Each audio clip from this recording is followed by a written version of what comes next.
अपने मन को स्वस्थ बनाने के लिए दुनिया के लोग इन दिनों कौन सा नया तरीका अपना रहे हैं और इस तरीके का भारत से क्या कनेक्शन है।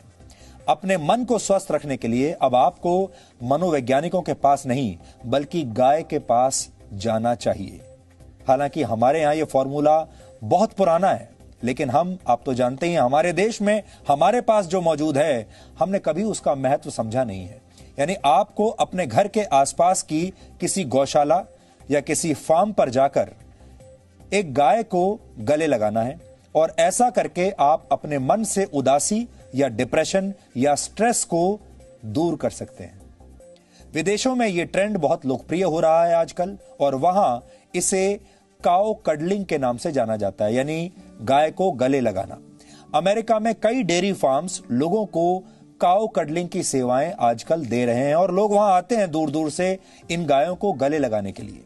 गायों को गले से लगाने की सुविधा देने वाले फार्म मालिकों के मुताबिक गाय का हार्ट रेट इंसानों के मुकाबले थोड़ा कम होता है और उनके शरीर का तापमान थोड़ा ज्यादा होता है इंसानों से। ऐसे में जब कोई इंसान गाय को गले लगाता है तो ये दोनों ही स्थितियां उसके दिमाग को रिलैक्स कर देती हैं। मेडिटेशन यानी ध्यान के दौरान भी दिल की धड़कन धीमी हो जाती है और ऐसा ही गाय को प्यार से छूने या उसके साथ खेलने के दौरान भी होता है। मनोवैज्ञानिकों के मुताबिक गाय के साथ समय बिताने से आपका आत्मविश्वास बढ़ता है और मन में छिपे हुए डर भी दूर हो जाते हैं।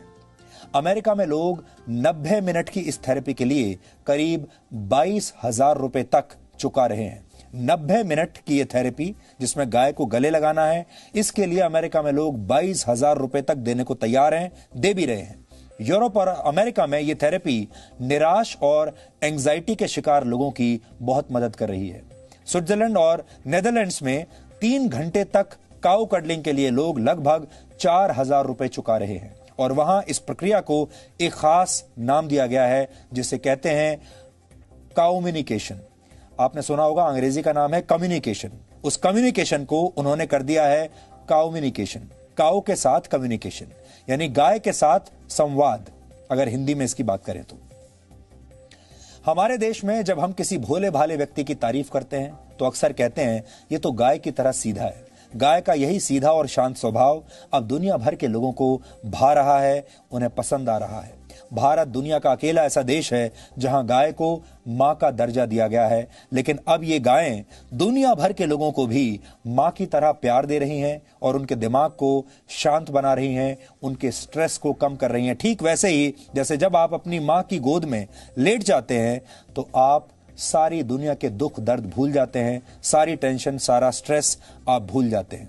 यानी गाय अब सिर्फ भारत नहीं बल्कि जगत माता बनने की राह पर है।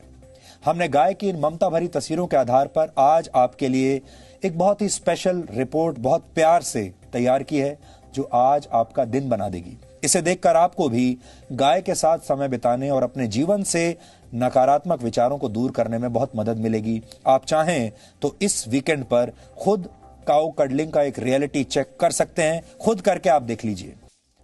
गाय को प्रेम करके खुद को स्वस्थ बनाने का जिक्र भारतीय चिकित्सा पद्धति में कई बार आता है, लेकिन यह प्रक्रिया विदेशों में जाकर तो काउ कडलिंग बन जाती है, जबकि हमारे देश में हम ही लोग इसे कोई महत्व नहीं देना चाहते। इसलिए गाय के महत्व को समझने के लिए आपको उसके आर्थिक पक्ष को भी आज समझना होगा। आप इसे काउनॉमिक्स यानी गाय का अर्थशास्त्र भी कह सकते हैं। वर्ष 2012 में किए गए लाइव स्टॉक सेंसस के मुताबिक भारत में कृषि के लिए इस्तेमाल होने वाले जानवरों की संख्या लगभग 51 करोड़ थी और इनमें से 11 करोड़ गाय हैं। भारत दूध का उत्पादन करने वाला दुनिया का सबसे बड़ा देश है। एक अनुमान के मुताबिक भारत में दूध का उद्योग 6 लाख करोड़ रुपए से भी ज्यादा का है। इसलिए आर्थिक नजरिए से गाय को सबसे फायदेमंद पशुओं में से एक माना गया है। गाय का दूध ही नहीं बल्कि उसका गोबर और गौमूत्र भी आर्थिक तरक्की के दरवाजे किसी के लिए भी खोल सकता है। गायों से हर वर्ष 10 करोड़ टन गोबर हासिल होता है जिसका इस्तेमाल ईंधन के तौर पर किया जाता है। इसकी कीमत 5,000 करोड़ रुपए आंकी गई है। ईंधन के तौर पर गोबर का इस्तेमाल करने से हर वर्ष 5 करोड़ टन लकड़ी की बचत होती है। रासायनिक खाद के मुकाबले गोबर से बनी प्राकृतिक खाद खेतों के लिए बेहतर होती है और इससे फसल भी अच्छी होती है। अर्थशास्त्र के बाद अब गाय के समाज शास्त्र को भी समझिए।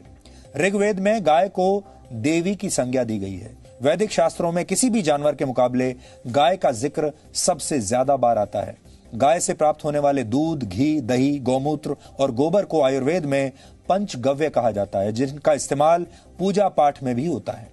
वैज्ञानिक रिसर्च में भी यह साबित हुआ है कि गाय के दूध का सेवन करके कई रोगों का इलाज किया जाता है और आज भी बड़े बड़े शहरों में लोग गायों का दूध मुंह मांगी कीमत पर खरीदते हैं।